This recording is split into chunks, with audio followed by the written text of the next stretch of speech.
Hola, buenas. Soy Nacho, fisioterapeuta, osteópata y profesor titular de la Escuela de Osteopatía de Madrid. En este vídeo vamos a proponer una nueva herramienta, una nueva forma de abordar al paciente, el típico paciente que viene a la consulta diciendo que se ha levantado por la mañana con una barra horizontal a nivel de la pelvis menor o una barra vertical que sigue el eje espinal. Y ese paciente que se levanta, está un poco bloqueado y que camina un poco y que parece que la sintomatología mejora. Y que con las herramientas que tenemos hasta ahora de fisioterapia o no mejora nada al paciente o ayudamos bastante poco. Es decir, el paciente va a venir de manera recurrente a la consulta diciendo que a lo mejor ha mejorado un poquito, pero que el dolor sigue todavía ahí presente. Entonces, para eso vamos a hablar en este vídeo del dolor según el tejido que está afectado, porque cada tejido tiene una expresión diferente de la sintomatología y eso nos va a ayudar mucho para ver qué técnicas vamos a emplear.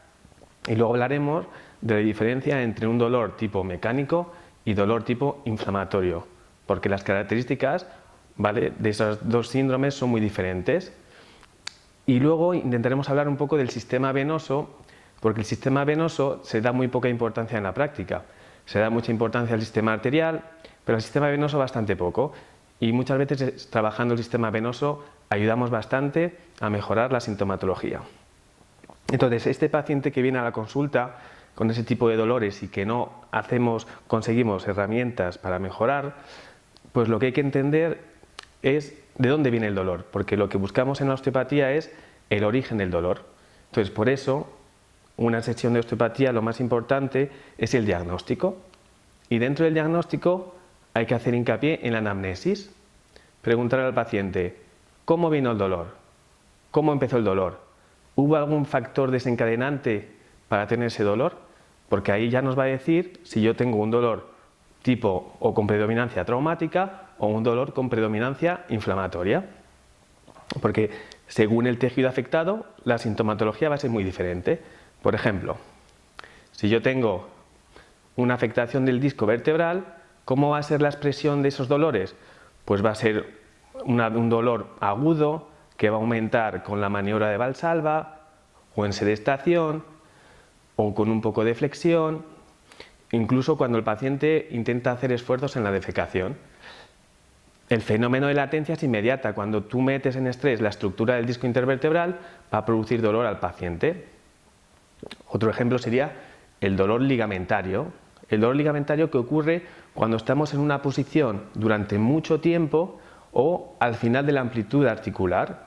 Es el ejemplo, por ejemplo, de las personas que se laman el pelo al borde de la bañera y que cuando se levantan tienen un dolor. ¿Por qué? Porque ha estado durante mucho tiempo en una posición determinada.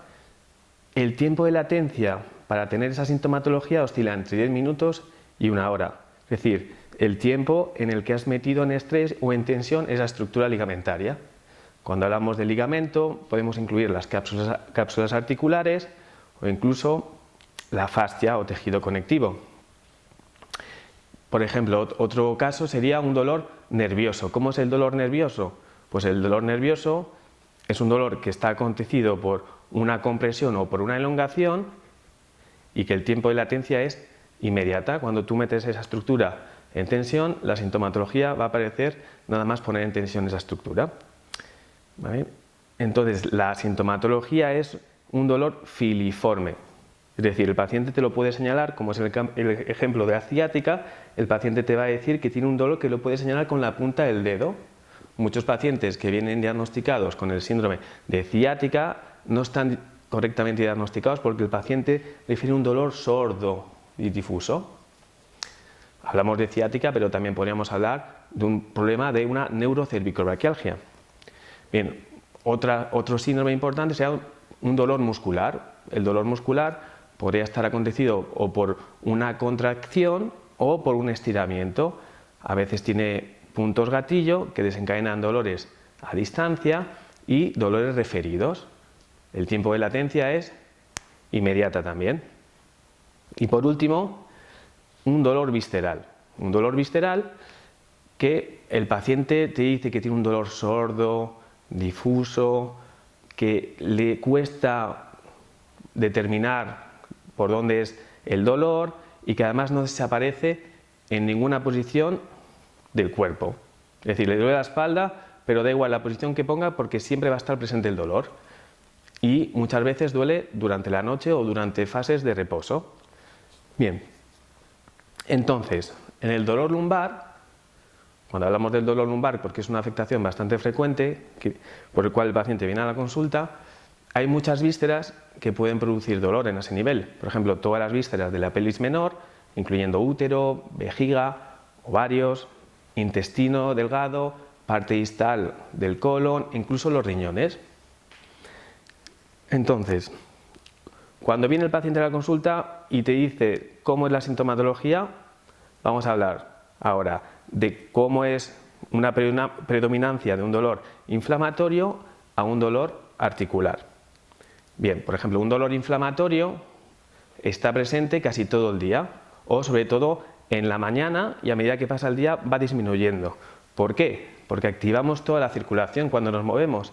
El ejercicio mejoraría la sintomatología de un paciente con una alteración inflamatoria, mientras que un dolor mecánico, la actividad empeoraría la sintomatología y el dolor va a estar presente sobre todo cuando impliquemos a la articulación.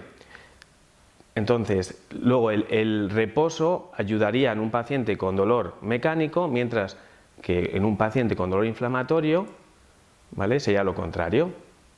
Y por la noche, cuando yo tengo un dolor articular, pues va a mejorar mucho la sintomatología porque no solicitas la articulación, mientras que con un problema inflamatorio pues puede estar presente. Entonces, estos datos, que parecen poca cosa, nos pueden ya decir dónde está el problema o qué es lo que podríamos hacer en nuestro paciente.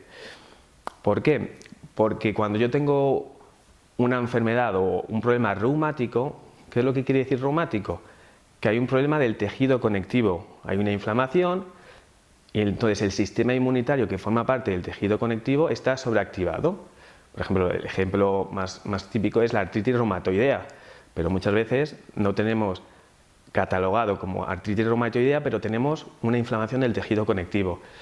Y el componente visceral es muy importante, hay un malestar general, hay un componente visceral importante a nivel de intestinos y otros anexos viscerales, mientras que cuando yo tengo un dolor mecánico, una artrosis, está producido por un desgaste de las superficies articulares, del cartílago, y ahí generalmente no hay un componente inflamatorio o no hay un componente visceral como en un problema reumatoideo.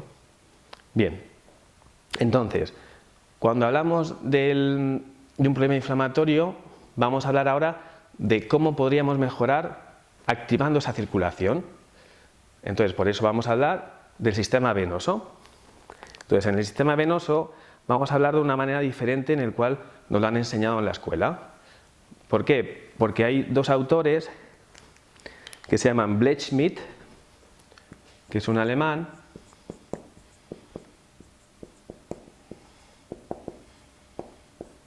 y Herrlich-Hay, que describieron tres sistemas venosos independientes, pero que según los requerimientos o necesidades del cuerpo, la sangre va a ir de un sistema a otro para mejorar al paciente o la situación. Blechschmidt fue un embriólogo alemán que descubrió que había tres sistemas o que se desarrollaban estos tres sistemas de manera independiente, y Herrlich-Hay describió que estos tres sistemas funcionaban de manera independiente. Blechschmidt lo describió a nivel de embriología, cómo se desarrollaban de manera independiente, y Herrlich-Hay a nivel de la función, ¿vale? Entonces, va a haber anastomosis entre los tres sistemas venosos según las necesidades que tenga el paciente. Para nosotros es importante verificar este lugar donde están las anastomosis para verificar que están libres y que no tienen ninguna restricción. Entonces, hay tres sistemas venosos. El sistema portal, que es el que va a recibir la sangre del intestino. Entonces tenemos la vena mesentérica superior, mesentérica inferior, vena esplénica, y todas van a confluir a la vena porta. Ese es un sistema independiente. Luego tendríamos el sistema cabal o parietal, que es el sistema de los miembros superiores e inferiores, y también el sistema que va a recibir la sangre de los riñones. Y luego tendríamos el sistema cráneo-vertebral, el sistema craneovertebral, que va a estar rodeando la médula espinal, ¿vale?, por fuera de la dura madre y por fuera de la vértebra, y va a ir desde el sacro hasta el cráneo, es decir, se van a comunicar con los senos venosos del cráneo. Estos tres sistemas van a estar comunicados y lo más importante de esto es que no tienen válvulas. El sistema cabal y parietal tiene válvulas a nivel de los miembros para que no haya una congestión a nivel distal de los miembros, pero a nivel central, es decir, por delante de la columna y cuando recibe sangre del riñón, no tiene válvulas. Entonces es ahí donde radica la importancia de nuestro tratamiento, porque la sangre puede ir de un sistema a otro de manera independiente. Entonces vamos a hacer mucho hincapié en el sistema venoso craneovertebral, porque el sistema portal y sistema cabal o parietal lo hemos oído hablar mucho tiempo en la consulta o en la carrera de fisioterapia. El sistema craneovertebral fue descrito por primera vez por un francés en 1819, por Brechet, y fue el que describió de manera rigurosa y exacta cómo este sistema estaba en el cuerpo humano. Luego fue Batson el que descubrió que este sistema comunicaba las venas de la pelvis menor con esas venas vertebrales. Entonces, en muchos libros vais a ver que ese sistema venoso craneovertebral lo llaman sistema venoso de Batson, pero realmente debería llamarse sistema venoso de Brechet. Bueno, esto es un detalle, tampoco es importante.